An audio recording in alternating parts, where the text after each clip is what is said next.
One thing I love about Arizonans is that you all have shown that if a U.S. Senator isn't fighting hard enough for you, you're not afraid to replace her with one who will and win.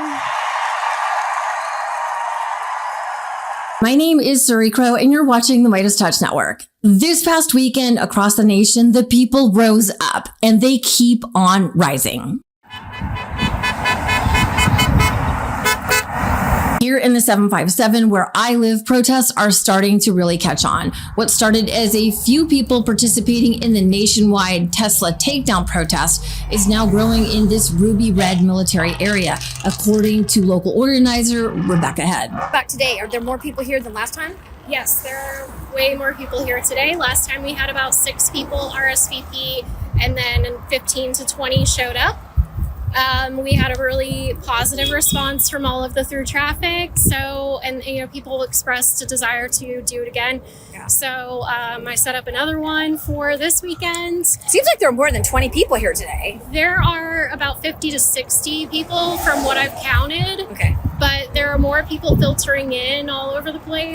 Yeah. People gathered on the roadside with their creative signs that you can see here. And I'm always impressed every time I go to a march or protest at the creativity of many of the signs. There was one Trump guy who got a little too close to the protesters, but the cops asked him to cross the street and he did so without any issue. Protest organizers did have a permit and nobody was on Tesla property. You see a whole line of Cybertrucks here.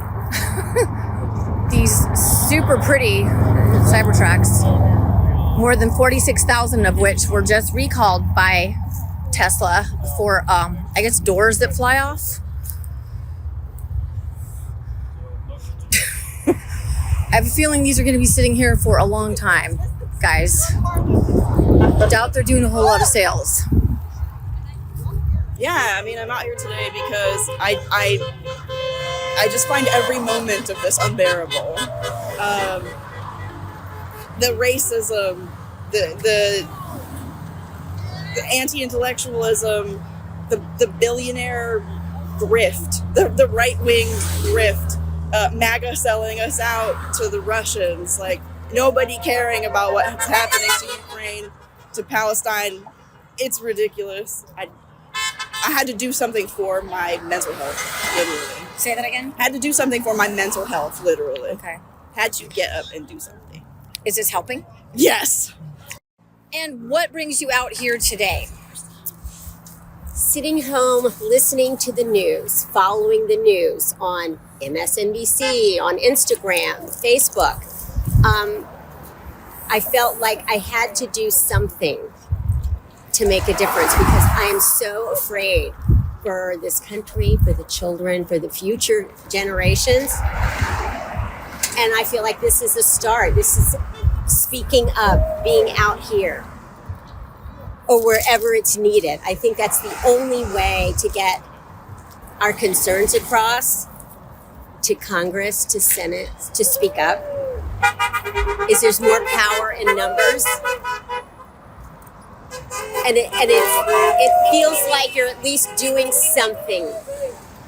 I am concerned that there is a period of chaos and turmoil coming. And I truly believe if we are going to get through this, we need to come together on a grassroots level, community to community. Work for the DoD. For the DoD. And you still have your job as of today?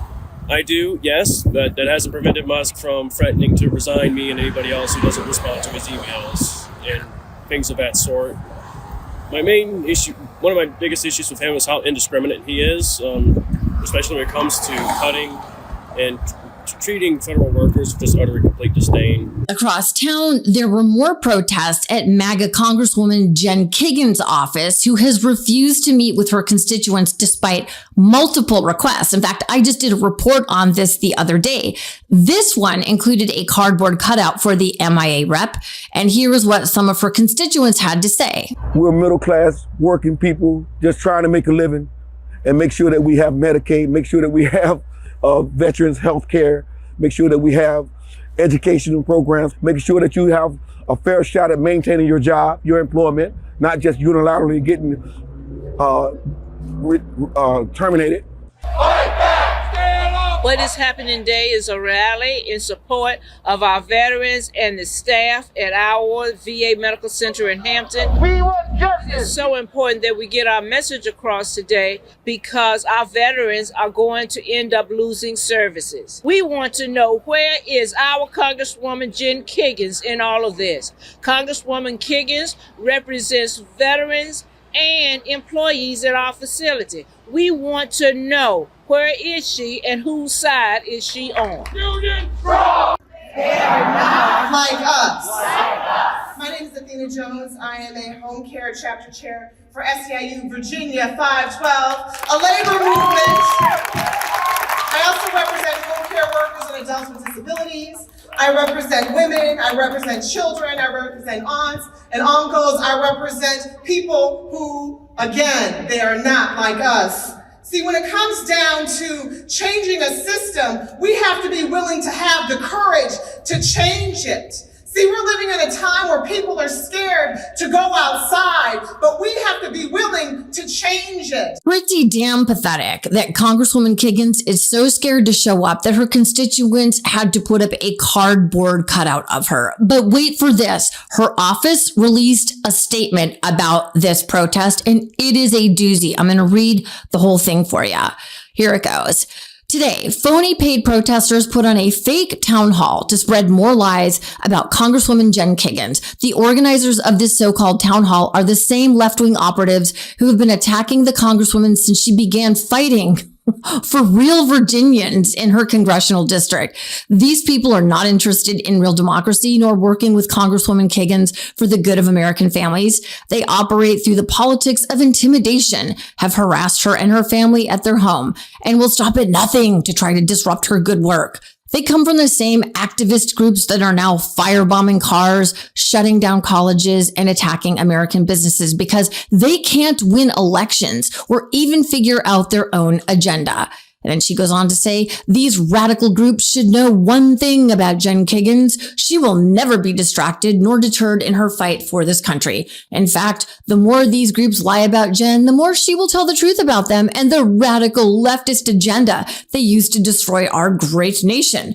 Jen is a mom on a mission and will continue to fight for all, in capital letters, Virginians by listening to those who are truly interested in making this second district, our Commonwealth, and our country a better place. Perhaps these concerned protesters would have been better served today by talking to Chuck Schumer and figuring out exactly what message they are bringing to voters.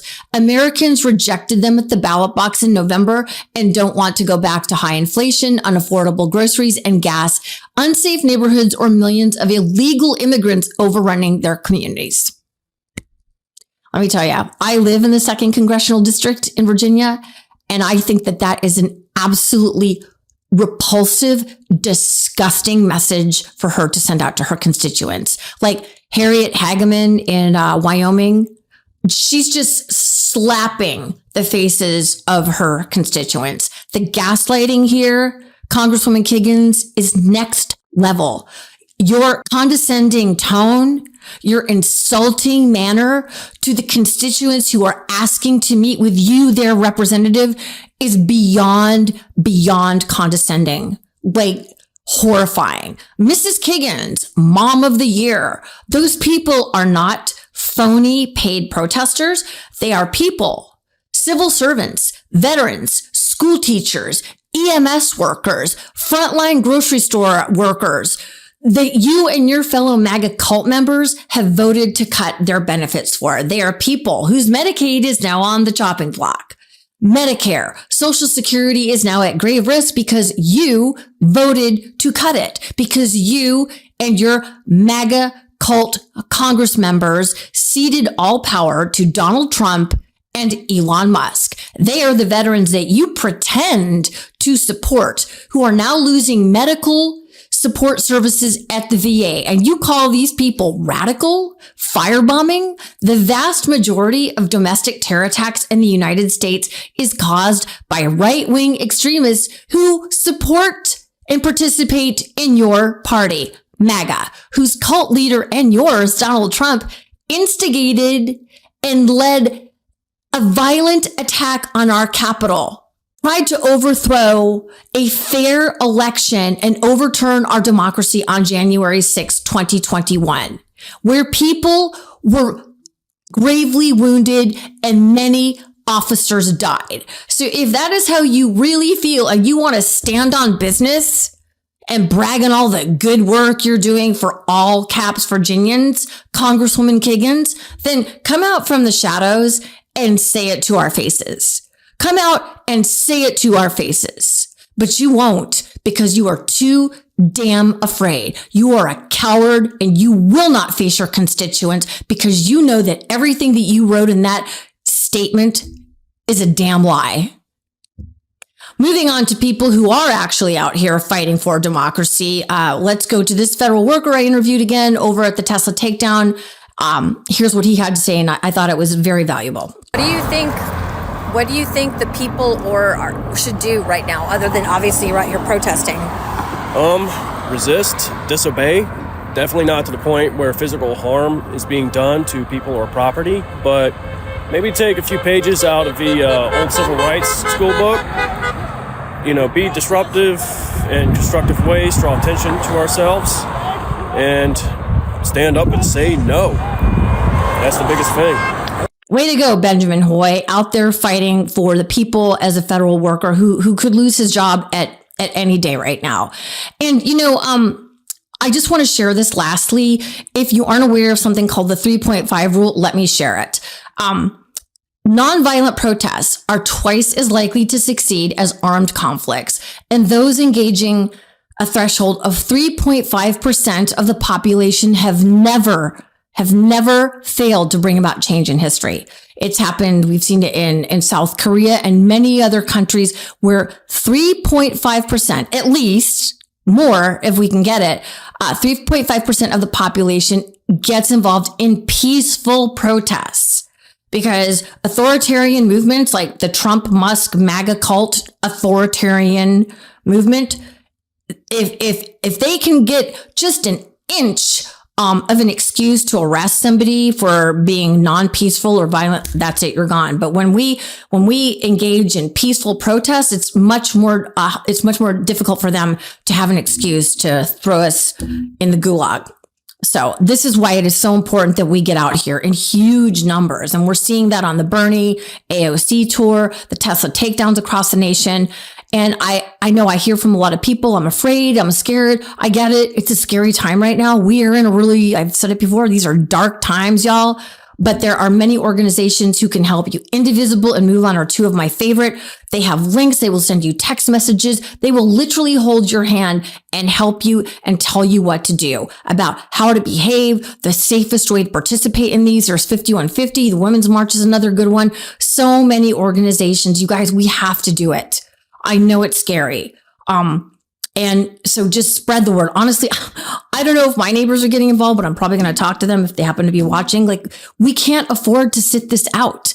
That is how Hitler won. And, some people, why are you, Donald Trump and his regime are playing out the Nazi playbook. I know some people, that's too much, Suri. No, it actually isn't. If you study history and look at it, this is what the Nazis did. Donald Trump and Elon Musk, they are, for better sense of it, they're Nazis. They are white supremacist Nazis, and they are doing very frightening things right now. So we have the chance to stop them now, but we got to do it now. We can't be paralyzed and hiding in our freaking closets. That's not going to help. I mean, if you need to take a time out, by all means, do it. Do it. Take a break. It's too much of a pace to keep going all the time. Like I've said it before, like I have moments where I'm just like, oh my God, what the fuck? I don't turn it off often enough. And, but it's important to do that. But then you've got to get back out there. We can't, we've seen that our own leadership has quite frankly failed at the moment. Not all of them. Shout out to Chris Murphy and so many others. Obviously AOC, Bernie, all. I pray for that man's protection every single day. He's a man for such a time as this, and so many others, but we have to participate in a democracy. It is, remember, the true meaning of it is we the people, for the people, by the people. We can't just expect other people to do it. And I think that's, I still think there's quite a bit of apathy out there. I do. I have a lot of friends who are like, I'm just kind of seeing what happens. Okay, well, that's what happened. And that's how the Nazis got full power. And that is how Vladimir Putin turned Russia into the horrible, horrible, oppressed nation that it is right now. So my clarion call to you, if you're watching, is get involved and do it now. Do it now. There is no time to waste. I'm serious. Dead ass. Anyway, thank you for watching. Remember that the movements are growing. There is strength in numbers. Okay. I hope to see you back here soon. Follow me on my socials. I'll attach them in the description below. And remember, and I'm saying this to myself, don't let them steal your joy, and hold on to your peace. Can't get enough Meidas? Check out the Meidas Plus Substack for ad-free articles, reports, podcasts, daily recaps from Ron Filipkowski, and more. Sign up for free now at MeidasPlus.com.